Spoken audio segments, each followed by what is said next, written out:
네, 여러분 안녕하세요. 네, 정광식 컨설턴트입니다. 오늘은 기업 분석 두 번째 시간입니다. 바로 이제 우리 기아 자동차, 우리라고 붙었네요. 제가 잘못한 건 아니고요. 실은 제가 타고 다니는 자동차가 이제 기아 니로이거든요. 제가 니로여서 기아 자동차를 지금 분석한 건 아니고요. 이제 자동차 산업에 대해서 어떤 급격한 변화가 있기 때문에 이 부분들을 한번 다뤄드리면은 좀 도움이 되겠다라는 생각이 있어서 오늘 기아 자동차 좀 준비를 해봤고요. 마찬가지입니다. 우리 기아 홈페이지라든지 다양한 뭐 다트 분석, 그다음에 증권가 분석, 여러 뉴스들을 통해서 현황, 산업 분석을 좀 알 수 있도록 여러분들에게 좀 안내를 해 보도록 하겠습니다. 첫 번째입니다. 우리 홈페이지에 들어가 보면 인재사항이 있습니다. 그렇죠. 지난 시간에 제가 이제 LG 디스플레이 했고요. 앞으로 이제 기업들도 하긴 하겠지만 LG 같은 경우에는 그런 특성이 있었어요. 면접에 대한 프로세스나 이런 것들이 좀 명확했다고 한다면 이 기아 자동차는 인재사항에 상당히 되게 집중적으로 뭔가를 한다라는 게 느껴졌는데 이유는 하나예요. 정말 이러한 인재가 있어야만이 기아가 살 수 있다는 생각이 들었습니다. 물론 이제 제 개인적인 생각이긴 한데 그만큼 지금 자동차 산업이 급격하게 변화되고 있기 때문에 이런 인재상이 더 필요하지 않는가라는 생각이 들어요. 그럼 어떤 인재상이 있는지 한번 보도록 할까요? 상상력으로 세상에 없던 새로움을 만들어가는 창조가, 그렇죠? 뭔가 이제는 전반적으로 새로움에 바뀌어야 되는 시대가 왔습니다. 그동안에 뭐 자동차 산업이 끊임없이 한 번도 성장하지 않고 발전을 해왔는데 이제는 모든 제품들이 전자식이 되거나 하이브리드나 혹은 이제 수소 차량이 나오게 되면서 이 급격한 변화가 지금 코앞까지 다가와 있다라는, 즉 저는 자동차 산업이 없음에도 불구하고 그게 느껴지더라고요. 자, 그리고 두 번째, 기존에 정해진 질서에 도전하여 대담한 변화를 이끌어가는 혁신. 그다음에 생각에만 머무는 것이 아니라 생각을 적극적으로 현실에 반영하는 행동가, 그다음에 호기심과 열정으로 미지의 영역을 개척하는 탐험가, 이렇게 나와 있습니다. 정말 이 네 가지는 어떻게 보면은 살 곳을 찾아서 이제 뭔가를 해야 된다라는 그 느낌이 여러분들도 드실 거예요. 그렇죠? 세상에 없고 도전해야 되고 뭔가를 적극적으로 해야 되고 알 수 없는 곳을 찾아가야 되는 그런 곳이 지금의 어떻게 보면 자동차 산업인데 도전해서 대담하게 변화를 이끌었던 것. 즉 이런 대담하게 이끌었던 경험이 다른 어떤 큰 것이 아니고 여러분들이 학교 생활이라든지 혹은 직장 경험, 이직을 준비하시는 분들이라고 한다면 이 기존에 했던 뭔가를 내가 주도적으로 했던 그런 부분들을 어필하신다고 한다면 이노베이티브라는 인재상과는 좀 잘 맞을 수 있겠습니다. 그다음에 적극적으로 현실에 반영하는 것, 그냥 이상 생각만 하는 게 아니고 현실을 실현하는 그런 부분들이 있겠죠. 이거는 정말 어떤 경험이든 다 활용할 수 있는 게 생각을 기본적으로 한 다음에 행동을 하기 때문에 이런 상황이나 역할, 그다음에 경험들은 다 가져올 수 있다고 보시면 되겠습니다. 이런 식으로 여러분들이 인재상만 봤을 때 그냥 인재상이다라고 생각하지 마시고 관련된 인재상에서 무엇을 얘기하는지 한번 조금 더 꼼꼼하게 읽어보신 다음에 맞춰가신다고 하면 그 회사에서 원하는 인재상에 따른 적합한 인재에 맞춰갈 수 있다고 보시면 되겠습니다. 좀 본격적으로 좀 보도록 하겠습니다. 우선은 산업과 업계 현황을 좀 보죠. 자동차 산업은 제조와 유통과 운행, 이 세 가지적인 측면으로 좀 볼 수 있겠습니다. 우선은 제조적인 부분은 철강, 화학, 그다음에 비철금속, 전기 등 약 2만여 개의 부품이 들어가는 것이 현재의 자동차입니다. 자, 보세요. 2만여 개의 제품이 들어가다 보면은 협력사들은 얼마나 많을까요? 그렇죠. 우리나라의 산업에 어마어마한 비중을 차지하고 있는 게 자동차 산업이라고 보시면 되겠습니다. 두 번째, 유통입니다. 완성차 업체의 직영 영업소나 대리점, 할부, 금융, 탁송회사 등 다양한 회사들이 있겠고요. 그다음에 운행은 정비, 부품, 주유, 보험 등 관련된 산업, 자동차 산업으로 인해서 전 산업이 어마어마하게 좀 돌아가고 있다는 걸 보일 거예요. 특히 뭐 보험까지도 한다면은 그에 따른 자동차, 현대 기아 자동차가 큰 역할을 하고 있다는 것을 알 수 있겠습니다. 그다음에 경기 침체에서 이제 투자 위축과 고용 감소로 인해 소비가 둔화되면서 중산층 이하의 지출이 가장 크게 영향이 받는데 수출이 줄면 가장 많이 돈이 들어가는 게 뭐 집도 있긴 하겠지만 자동차를 고민하게 되잖아요. 그래서 가장 직경타가 받는 게 바로 이 자동차 산업이라고 보시면 되겠습니다. 더군다나 국내 자동차 시장은 어느 정도 한계가 있기 때문에 그 영향이 더 크다고 볼 수 있겠고요. 전반적으로 이제 산업과 업계 현황을 보게 되면 요즘에는 이제 자동차 관세 부과에 따른 뭐 이제 그 미국 트럼프의 역할이 좀 그분의 입김이 너무 센데 지금 관세 부과를 6개월 연장한다고 했습니다. 물론 이제 우리한테는 뭐 호재로 들릴 수 있긴 하겠지만 6개월 후에 또 어떻게 달라질지 모르거든요. 즉 여러분들이 내가 이제 기아 자동차의 뭐 영업 마케팅이라든지 뭐 해외 전략 이런 쪽으로 좀 지원을 하신다고 했을 때는 이 관세에 대한 부분은 여러분들이 꼭 좀 생각을 해고 가셔야 답이 나올 수 있겠습니다. 그럼 물어볼 수 있을 것 같아요. 제가 회장이라면 물어볼 것 같아요. 야, 우리 지금 상황이 이런데, 야, 그럼 너 같으면 어떻게 할래?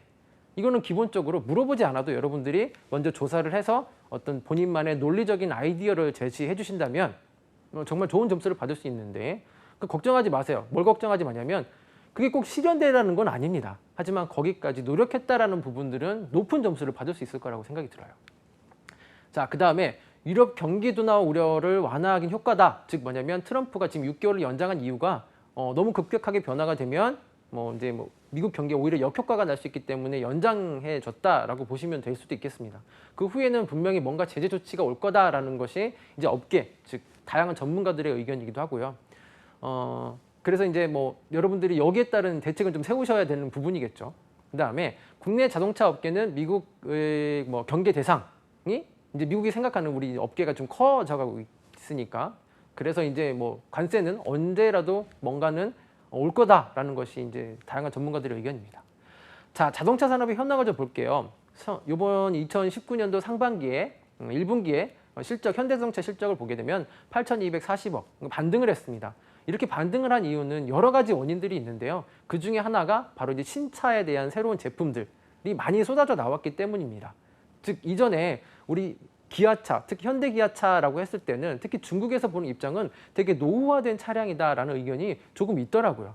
물론 중국인 모두가 그렇게 생각하는 게 아니지만 그런 의견을 좀 생각들을 갖고 있기 때문에 특히 기아 자동차, 우리가 지금 오늘 조사하고 있는 기아 자동차에서도 마찬가지죠. 자꾸 신제품을 내놔요. 자꾸 신제품을 내놓다 보니까 거기에 따라서 매출이 조금씩 올라간다라고 보시면 되겠습니다. 그동안에 이제 어려움도 있긴 했겠지만 이름을 통해서 새로운 신제품을 통해서 돌파구를 찾아가는 거죠. 즉 여러분도 여기서 포인트를 좀 잡아주셔야 되는 게 신제품이 나와요. 그러면 뭔가를 안정화시켰어야 되는 거고 또 한 가지가 계속 신제품을 계속 뽑아내야 됩니다. 그러면 여러분들의 의견도 어디에 좀 포인트를 맞춰줘야 되냐면 어떤 제품을 어떻게 개발할 것인지, 즉 완성차적인 입장에서 선행을 어떻게 할 거고 그 다음에 품질을 어떻게 할 것인지 이 두 가지 측면에서 좀 접근해 주시는 게 가장 일반적이라고 보시면 되겠습니다. 자, 그 다음에 대형 SUV 등 대형차 위주의 판매가 증가했다. 맞죠? 미국에서 지금 판매량이 좀 늘었습니다. 이유는 여러 가지 중에 좀 아반떼급이나 이런 차들이 좀 판매를 좀 늘렸는데 지금 전 세계적인 동향으로 봤을 때는 SUV가 대세긴 하거든요. 그래서 우리가 기아 자동차가 앞으로도 방향은 이제 기존의 세단보다는 SUV를 조금 더 개발을 하거나 신제품을 내놓을 것으로 판단이 들어요. 그러면 여러분들도 그냥 세단적인 측면에서의 어떤 자동차 경험보다는 SUV적인 측면에서의 프로젝트나 연구를 하면 제가 보기엔 더 좋을 것 같아요. 물론 이제 양쪽 다 나쁘다라는 게 본인 게 아니고 소비자가 그런 쪽을 더 원하는 추세이기 때문에 참고를 해보시면 더 좋겠습니다.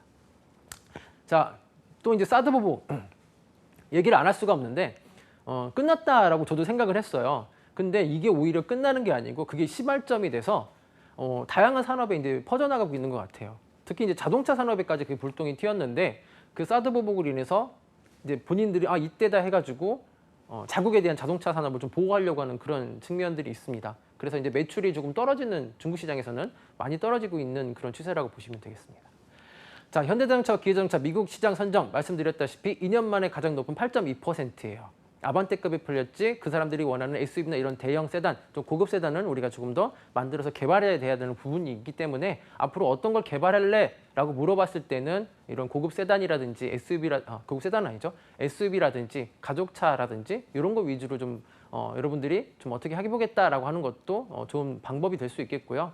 자, 하반기 자동차 내수 시장 전망도 개별 소비세를 인하, 개별 소비세 인하라든지 이런 부분들 세금에 대한 혜택을 통해서 자동차 판매를 계속 유지했던 부분들이 있겠고요. 또 반대로 이런적인 측면이 있어요. 앞으로의 전망이라고 봤을 때 기아 자동차가 수입차 시장 점유율에 대해서 그걸 계속 되게 눈여겨보고 있습니다. 소비자들이 이런 고급 세단이라든지 수입차들을 판매를 살게 된다고 했을 때 기아차도 그 정도는 살 수 있겠다라는 그런 어떤 이런 관점들이 있어서 그 시기를 보는데 그게 약 20% 정도라고 보게 돼요. 그 외국 수입차가 20% 이상 팔렸을 때 우리 기아차도 어느 정도 단가도 좀 조절할 수 있겠구나라는 생각을 갖고 있다고 합니다. 자, 전반적인 자동차 가격이 상승하고 있다라는 것. 그냥 올리면 안 되겠죠. 어차피 뭐 사륜 구동이라든지 뭔가 고급 옵션을 추가해서 옮긴다고 한다면 분명히 이제 소비자들도 그에 대한 합리적인 가격이다라고 생각이 들 겁니다. 단적인 예로 이런 거예요. 저도 마찬가지고요. 자동차를 처음에 가서 사러 갈 때 조금 싼 거 사려고 했어요. 뭐 2천만 원이든 뭐 3천만 원이든 뭐 2,500만 원이든 딱 가격을 정하고 가고 봤는데 뭐 요거 추가해보고 요거 추가해보면 옵션 추가해보면 그 윗단계 자동차가 더 나올 때가 되게 많아요. 물론 이제 이게 마케팅의 하나의 수단일 수도 있긴 하겠지만 그만큼 옵션적인 측면에서 고급화하고 가격적인 측면에서 뭔가를 이제 좀 하려고 하는 그런 이제 기아 자동차만의 노력일 수도 있긴 하겠습니다. 그만큼 기본적인 단가라기보다는 소비자를 하게끔 하기 위해서 뭔가 옵션을 취했다라는 거죠. 자, 그럼 여기서 영업 마케팅적인 측면에서 여러분들이 고객에게 어떤 옵션을 취했을 때 이걸 살 수 있는지 이제 여기서부터 고민을 해보시는 거죠. 그럼 가장 뭐가 좀 쉬울까요? 자, 제 강의들 듣는 것도 중요하긴 하겠지만 여러분들이 현장에 즉 방문을 하셔서 그 자동차를 실제 사는 것처럼 좀 하면서 쭉 이 사람들이 어떻게 좀 대하고 뭐가 좀 문제점이 있는지 이런 현장의 이야기를 직접 듣고 가서 얘기하신다고 한다면 훨씬 더 다른 친구들과 차별화될 수 있는 부분들이 있을 것입니다. 자, 그 다음에 전기차 및 수소차의 성장에 따른 자동차 업계 편향 이렇게 봤는데요. 제 개인적인 얘기지만 제가 하이브리드를 타는데 전기차를 이제 좀 대세라고 생각을 했는데 이게 가만히 보니까 전기차가 대세가 아니고요. 앞으로 이제 수소차가 대세가 될 거라는 생각이 들어요. 자, 전기차를 만들었어요. 전기차를 만들고 났는데 그 전기를 만들기 위해서는 또다시 발전소를 지어야 됩니다. 똑같은 미세먼지가 나오게 된다는 얘기죠. 자, 여기서 고민이 됐어요. 누가요? 중국이 고민을 하기 시작했습니다. 그동안에 이제 하이브리드나 이런 게 대세긴 했는데 중국이 눈을 돌리기 시작한 게 이거 어차피 똑같은 미세먼지네? 그럼 이거 우리가 하이브리드를 왜 하는 거야? 전기차를 왜 만든 거야? 라고 해서 작년부터 수소차에 대한 생산을 중국에서 이제부터 하게끔 그 공장을 만들었습니다. 버스를 약 5천 대 정도 지금 만들고 있다고 제가 알고 있고요. 그럼 수소차 시대가 왔을 때 여러분은 어떻게 하시겠습니까? 어떻게 좀 대비하면 될 건지. 자, 거기서 질문 하나 더 드리면 자, 수소차를 만들었어요. 그러면 더 중요한 게 인프라는 어떻게 구축할 것인지 그에 대한 대책은 무엇인지. 그렇죠. 수소차를 어떻게 압축해서 어떻게 전달을 할 것이고 그 많은 수소에 대해서 좀 활용을 일반화할 수 있게끔 이거를 인프라를 어떻게 구축하면 좋을 것인지 여러분들도 거기에 따라서는 좀 생각을 해보시는 것도 여러분들이 나중에 어떤 사업을 할래? 라고 얘기했을 때 앞으로 수소차에 대해서는 이렇게 할 건데 이렇게 좀 노력하겠습니다. 라는 측면을 얘기한다면 훨씬 더 도움이 될 거라고 생각이 듭니다. 그 다음에 앞으로 이제 향후 자동차 업계 전망과 투자 전략을 보게 되면 글로벌 경기의 둔화로 자동차 수요는 정체가 될 수 있어요. 그래서 이제 어떤 고급화 전략이 옵션적인 측면이라든지 이런 걸 말씀을 드렸겠고요. 급변하는 자동차 산업이에요. 그렇죠. 전기차로 바뀌면서 뭐가 없어져요? 엔진이라는 측면이 다 드러내서 이제 없어지게 되잖아요. 그럼 이제 협력사가 많이 없어지게 되는 부분인데 앞으로 이제 더 늘 거란 말이에요. 그럼 여기에 따른 대책들이 있어야 되는 게 우리 자동차 산업의 가장 큰 변화라고 보시면 되겠습니다. 이렇게 가장 큰 변화에서 엔지니어도 마찬가지고요. 구매도 마찬가지고 품질도 마찬가지고요. 다른 팀들도 마찬가지입니다. 어떻게 할 건지 지금 머리를 싸우면서 이제 고민을 할 겁니다. 여러분들도 같이 고민해 보세요. 그리고 그 답을 스스로도 한번 던져보시길 바라겠습니다. 자, 그럼 업계 현황에서 이제 기업 현황으로 좀 볼게요. 기업은 자, 이제 판매 좀 볼게요. 2018년 1월에서 2월까지 봤을 때 29.6%의 시장 점유율을 하고 있어요. 이제 이 점유율은 크게 이제 바뀌지 않고요. 말씀드렸듯이 기아차라고 봤을 때는 K3, K9 등 어떤 K5, 소렌토, 카니발 등 상품의 개선 모델을 계속 내놓고 있죠. 즉 살기 위해서 이제 업계에서 기아 자동차가 살기 위해서 다양한 제품들을 나오는데 이 추세는 계속해서 이제 앞으로 이어나갈 겁니다. 왜냐하면 그동안에 노후화됐다라는 그런 이미지를 벗기 위해서 젊다라는 이미지를 좀 전달하려고 하다 보니까 계속해서 신제품을 내놓게 되고 있고요. 그만큼 여러분들이 연구 인력이라든지 많이 필요하겠죠. 중요하니까 여러분들 좀 생각해 보세요. 즉 뭐가 중요하냐? 그럼 자동차를 매번 이렇게 새 제품을 나누는데 똑같은 사람이 할 건 아니잖아요. 그렇죠? 만드는 모델이나 거기에 따라서 그 전문 지식들도 다르기 때문에 여러분들이 거기에 맞춰서 신제품에 좀 맞춰서 어떤 다양한 지식들을 가지고 있다고 한다면 크게 도움이 될 거라고 생각이 들어요. 자, 총 13개의 신차를 출시하여 미국과 중국 등 주력 시장의 사업을 조기에 정상화하고 인도, 아세안 등의 신흥 시장에 대해서 대응 전략하겠다. 그죠? 해외 시장에서도 계속 이제 뭔가를 하겠다. 중국을 접지 않아요. 그 다음에 인도나 아시아 시장에서 뭔가를 투자를 하겠다라는 거기 때문에 마케팅, 해외 마케팅을 지원하시려고 하거나 혹은 이제 어떤 전략이 좀 필요하신 그런 직무라고 한다면 꼭 이 부분을 좀 염두를 해주셔야 되겠고요. 자, 고급차 브랜드는 제네시스 등 중국, 유럽 등 해외 진출을 가속화하고 있다. 금년 출시되는 SUV 모델을 비롯해서 라인업을 적극적으로 확대하여 글로벌 브랜드 파워를 강화하고 있다. 지금 현재 나아가고 있는 방향이에요. 즉 제네시스나 SUV 모델적인 측면에서 기존의 모델들을 어떤 장단점이 있는지 여러분들이 기본적으로 파악을 하고 들어가야 된다는 얘기고요. 하이브리드, 전기차, 수소차, 전기차 등 모든 타입의 전동화 모델을 개발하여 2025년까지 44개, 와, 44개의 모델을 연간 167만 대를 판매를 하겠다라고 이제 포부를 했습니다. 44개, 뭐 일반적인 아이스크림 파는 것도 아니고 자동차를 44개를 이제 하겠다라는 얘기입니다. 중요한 포인트니까 여러분들이 어떻게 할 건지 한번 보시고요. 주가 변동을 좀 볼게요. 당연히 2018년도 하반기에 저희가 정점을 이제 찍고 이제 반등을 하기 시작했죠. 올라가고 있습니다. 거기에 따라서 여러분들이 보시면은 주가도 보게 되면은 쭉 내려갔다가 부채도 마찬가지죠. 영업이익률도 내려갔다가 이제 조금씩 올라가고 있어요. 새로운 제품들이 계속 나오면서 판매량이 늘었다라는 게 이런 포인트를 갖고 보시면 된다는 얘기죠. 즉 위에서 잠깐 보셨듯이 주가가 훅 내려갔을 땐 이유가 있어요. 근데 이걸 다 볼 수는 없어요. 그렇다고 해서 연도별로 다 찾아보겠다. 그것도 아닙니다. 그냥 뭐 네이버 증권이나 이런 데 들어가시면 이게 지금 한눈에 보이잖아요. 그렇죠? 저기 좀 낮네? 그럼 저 포인트가 어떤 사건이 있었는지 한 번만 보시면 되겠고, 근데 그게 직무와 관련이 없다고 한다면 과감하게 버리세요. 거기에 집착하지 마세요. 다른 것도 많습니다. 그 다음에 경쟁사 보겠습니다. 당연히 경쟁사는 현대차, 그다음에 쌍용차, MVMC 홀딩스, 즉 뭐냐면 자동차 제조업체라든지 모토바이와 관련된 업체들이에요. 즉 여러분들이 갈 수 있는 다양한 업체들, 그냥 기아 자동차, 제가 오늘 분석하는 건 기아 자동차긴 하겠지만 여기만 보지 마시고요. 다양한 기업들이 있습니다. 생각해 보세요. 짝사랑은 힘들어요. 기아 자동차만 보지 마시고 업계에 갈 수 있는 다양한 곳을 이런 업계들도 있겠구나라고 하면서 증권과 정보를 보시면 같이 나와요. 즉 한 번이라도 좀 클릭해 보신다고 하면 도움이 될 것 같고요. 자, 기아차에 대한 주요 이슈들을 한번 보겠습니다. 기아차의 주요 이슈는 자 보세요. 자, 터치 하나로 차 구매 관리, 기아 이제 3, 40대 남심을 잡다라고 있습니다.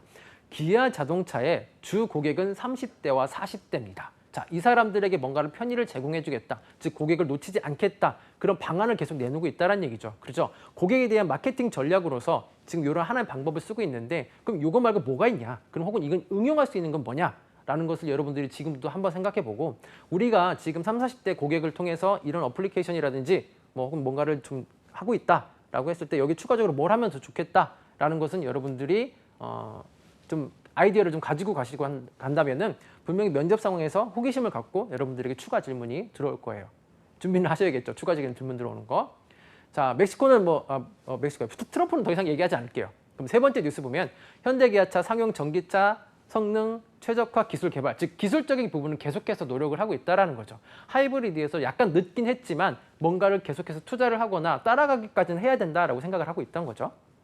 그 다음에 현대기아차 2020년 파워트레인의 대대적 변화, 이건 있을 수밖에 없어요. 그렇죠? 전기차로 바뀌고 수소차로 바뀌면 엔진이라든지 혹은 드러낸다든지 전반적으로 바뀌기 때문에 이거는 연구를 할 수밖에 없는 상황입니다. 그러면 이 하이브리드로 바꾸거나 수소차로 바뀌었을 때 자동차의 엔진이나 이런 부분이 어떻게 바뀔 건지 여러분들이 예측해 보시거나 조사를 해보신다고 한다면 도움이 될 수 있겠죠. 그죠? 그 다음에 현대기아차 지능형 공기청정 시스템 화두예요. 뭐가요? 공기가 나빠지고 있죠. 차량 내 공기. 이거를 좀 계속 정화해 줄 수 있는 부분이다. 전기청정 시스템을 개발했잖아요. 지금 여기서 보듯이. 즉 아무것도 아닌 거긴 하겠지만 여러분들이 연구했을 때 자동차에 필요하거나 환경적인 측면, 여기는 놓치고 갈 수 없거든요. 자동차만 보지 마시고 다른 산업이라든지 국제 정세라든지 이런 것들을 통해서 연결점을 찾아보는 것도 되게 중요한 역할이 바로 이런 뉴스들을 보면서 알 수 있습니다. 근데 선생님, 뉴스를 제가 보니까 네이버 뉴스 보고 1페이지부터 10페이지까지 봤는데 다 똑같은 내용이에요. 이 얘기를 제가 많이 들었거든요.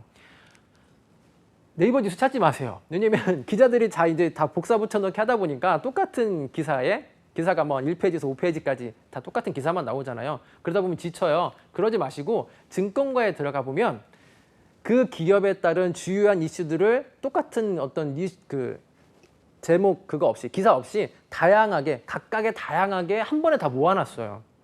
여기만 들어가 보셔도 여러분들이 전략적으로 시간적인 부분도 마찬가지고 또 한 가지 뭐예요? 뭘 하면 좋겠다. 다양한 의견들을 접할 수가 있습니다. 다시 말씀드리면 네이버 뉴스보다는 증권가에 기사를 모아놓은 것들이 있습니다. 뭐 예를 들면 기아자동차 치시면은 기아자동차의 기업 분석, 그 다음에 뉴스들을 좀 모아놓은 거 있어요. 거기는 중복된 게 없습니다. 이거 보시면 더 효과적이에요. 이건 팁이에요. 자, 그 다음에 수업 분석을 좀 보죠.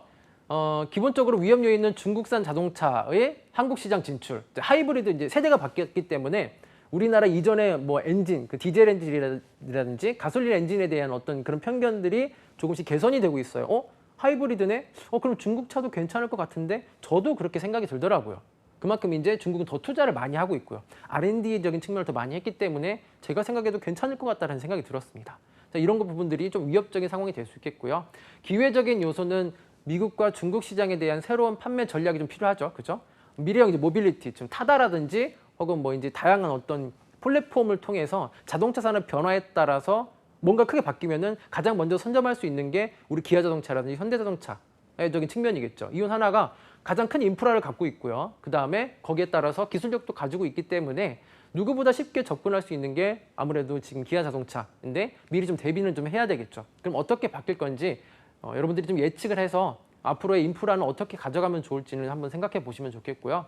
자, 그다음 소비자로부터의 강점입니다. 해외에서 인정받는 최고 안전기술. 제가 기아자동차를 타보니까 저렴하면서도 튼튼하고요. 안정적인 부분이 느껴지더라고요. 이 자동차, 이 가격에 이게 되네? 라는 생각이 드는 게 그만큼 기아가 절실할 수도 있다는 생각이 들더라고요.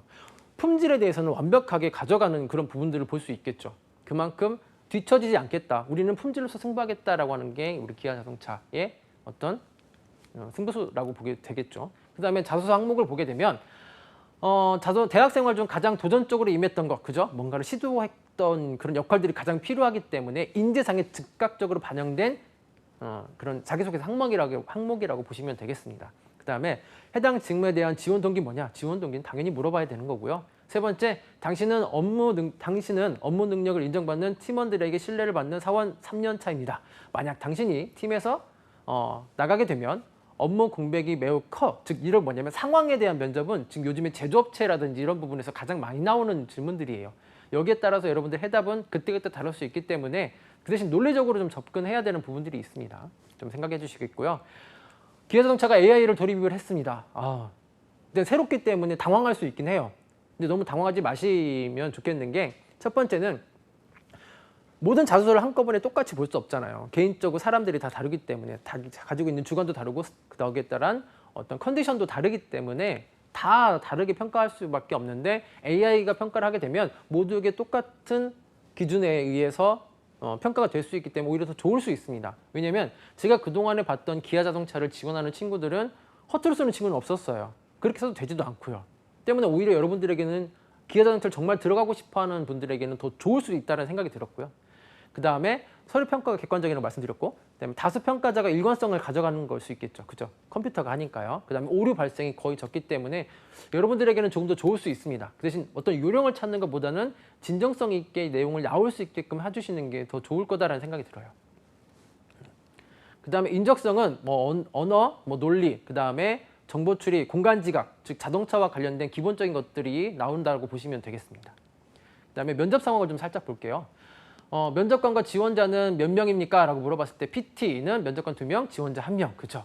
이렇게 보겠고요. 토론은 3대 12, 뭐 이렇게 뭐 5대 5, 뭐 4대 4, 뭐 이렇게 될 수 있겠죠. 토론이니까요.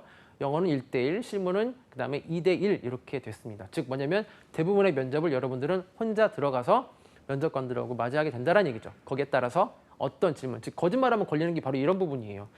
뭐 한 20분 본다고 하더라도 계속해서 꼬리 질문을 하게 되면은 결국엔 탈락할 수밖에 없기 때문에 즉 여러분들이 가지고 있는 경험에서 진정성 있는 경험, 실제 했던 경험 없다면 지금 우리 저학년들이라고 한다면 빨리 좀 만들어 주시는 게 좋겠죠. 그런 경험들을 자동차와 관련된 경험들을 좀 한두 개라도 만들어 놓으신다고 한다면 앞으로 이제 여러분들이 취업을 하는 데는 좀 도움이 될 수 있겠고요. 자, 면접 유형을 보게 되면 PT는 주제를 통한 발표고요. 토론은 뭐 6인 1조, 그룹 활동 같은 경우에는 약간은 활동, 액티비티적인 부분입니다. 거기에 따른 문제 해결 능력이라든지 조직 교화 능력, 그다음에 상황 대처 능력 이런 것들을 좀 볼 수 있겠죠. 그다음에 영어 같은 경우에는 너무 걱정 안 하셔도 되는 게 토익 스피킹 레벨 6이나 7 정도 되면 충분히 무난하게 일상생활에 대한 대화는 가능하다. 이런 정도가 된다면 문제 없을 것 같고요. 거기에 따라서 가끔 이상한 질문 하겠죠. 요즘에 이런 정세인데 어떻게 생각하느냐. 이런 한두 문제 정도 나온다고 보시면 되겠습니다. 면접 진행 방식 볼게요. 과제 발표 후에 질문, 꼬리 질문을 계속 물어보겠죠. 발표를 시킨 다음에 뭐를 해요?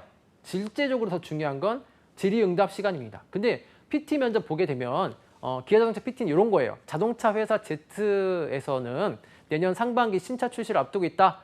그다음에 앞으로 A, B 시점 중에 어떤 걸 할래? A사, B사, C사 중에 어떤 거 할래? 라고 물었을 때 A든 B든 C든 상관이 없어요. 왜 A인지 B인지 C인지에 따라서 논리적인 부분을 가장 크게 본다라는 거죠. 설득력을 본다라는 거죠. 기본적인 거. 그 다음에 토론 면접 같은 경우에는 지구가 멸망해서 30명만 데려가야 된다. 각각 리스트를 주고 서로 토론을 하게 시킵니다. 그리고 이제 거기에 따라서 왜 누굴 결정했는지 보게 된다는 얘기죠. 보통 한 30분 정도 하기 때문에 서로적인 커뮤니케이션 능력을 여기서도 많이 본다라고 보시면 되겠습니다. 자, 자동차 경험이 없는데 어떤 경험을 잘할 수 있냐? 즉, 인성적인 질문에서 나왔던 거예요. 즉, 여러분들이 가지고 있는 경험에서 어떤 게 나오면 좋을지 한번 계속해서 생각해 봤으면 좋겠다라는 그런 질문들이겠죠. 자동차와 관련된 기본적인 것입니다. 오타쿠가 된다고 얘기들 많이 합니다. 오늘은 기아 자동차에 대해서 좀 한번 쭉 훑어봤어요. 많은 내용들이 있는데 조금 더 디테일하게 들어가시려면 제가 말씀드렸던 이 사이트들 다시 들어가셔서 보신다면 더욱 도움이 될 것 같습니다. 이번 시간도 수고하셨고요. 저는 다음 시간에 다시 뵙도록 하겠습니다. 수고하셨습니다.